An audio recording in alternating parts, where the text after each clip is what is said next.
So ఇది కాంగ్రెస్ కు మంచిది కాదు. కాంగ్రెస్ శ్రేయోభిలాషులు సీనియర్ నాయకులు కాంగ్రెస్ మళ్ళీ రావాలనుకుంటాడు.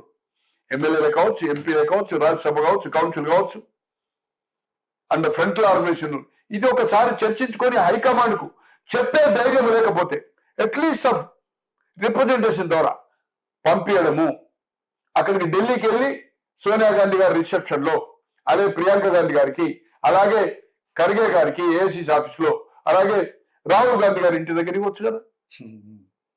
కనీసం వాళ్ళకి అందరి ఈ పార్టీ పరిస్థితి ఏదైతుందో మనం వివరించి మనకుండే ఆలోచన, ఇక్కడ జరుగుతున్న పరిణామాలు పార్టీ దృష్టి ఒకటి ఏమైనా మార్పు జరిగే అవకాశం ఉంది. లేకపోతే కాంగ్రెస్ పార్టీ మాత్రం బ్రతికి బట్టగట్టే అవకాశం లేదు. రేవంత్ రెడ్డి గారు కూడా ఇది అన్ఫార్చునేట్. రేవంత్ రెడ్డి గారు మొన్న అలైబెలే కార్యక్రమం జరిగింది కదా, మీకు తెలుసు. ఏది ఆ ఆత్మకథ ఎవరిది, బండారు దత్తాత్రేయ ఆత్మకథ అనే అంశం మీద పెద్ద సభ ఏర్పాటు చేశారు. మన చంద్రబాబు గారు కానీ వీళ్ళందరూ మొత్తం అన్ని 2 రాష్ట్రాలు వచ్చారు.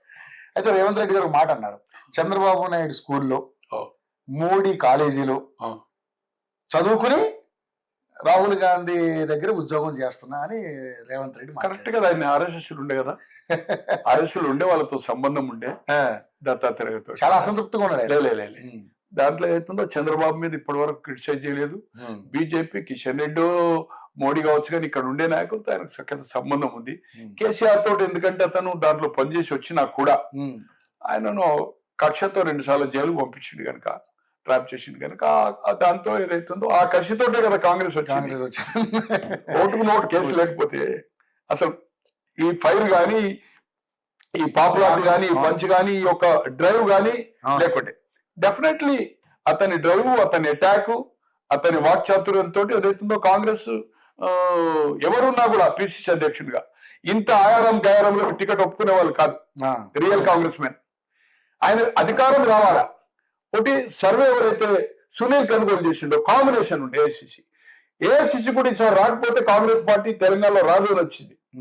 సో దానికి అనుకూలంగా తనకి ఇష్టం ఉన్న వాళ్ళని పక్కకు పెట్టి ఇష్టం లేని వాళ్ళని కూడా ఆయారం గయారంలో తీసుకొచ్చి టికెట్ కు ఒప్పుకోవడం జరిగింది. రేవంత్ రెడ్డి గారు ప్రభుత్వం రావాలని ముఖ్యమంత్రి నేనైతే అనేది కూడా ఉంటాయి, దాంట్లో ఏమో అనుమానం లేదు. ఆయన కోరికనే నెంబర్ 1, మొదటి నుంచి నెంబర్ 1 అన్నాడు. నెంబర్ 1 అంతే, డైరెక్ట్ గా chief minister, no minister nothing అని చెప్పాడు. సో ఇది జరిగింది. కానీ రాబోయే రోజుల్లో ఇదే పరిస్థితి, ఇదే ఢిల్లీకి ప్రధానికి చర్చిస్తే మాత్రము కాంగ్రెస్ పార్టీకి వినాశ కాలమే దగ్గరకు వచ్చినట్టే. స్థానిక సంస్థల ఎన్నికలు ఏ పరిస్థితిలో కూడా దానికి భయమే లేదు. మెజార్టీ జిల్లా పరిషత్తులు, మెజార్టీ మున్సిపాలిటీస్ రావడం ఖాయము, దాని అనుమానం లేదు. అది కాంగ్రెస్ పార్టీ దాని ప్రభావం అసెంబ్లీ ఎలక్షన్ కు ఉండదు. నెంబర్ ఆఫ్ టైమ్స్ మనం మాట్లాడినాం దాని గురించి, మళ్ళీ చర్చించవలసిన. బట్ లోకల్ బాడీకి ఏ డోకా లేదు. It should be the majority Congress. ప్రజలు ఉన్న ప్రభుత్వం వైపే మొగ్గుంటారు. గతంలో మనం నెంబర్ ఆఫ్ చూసాము.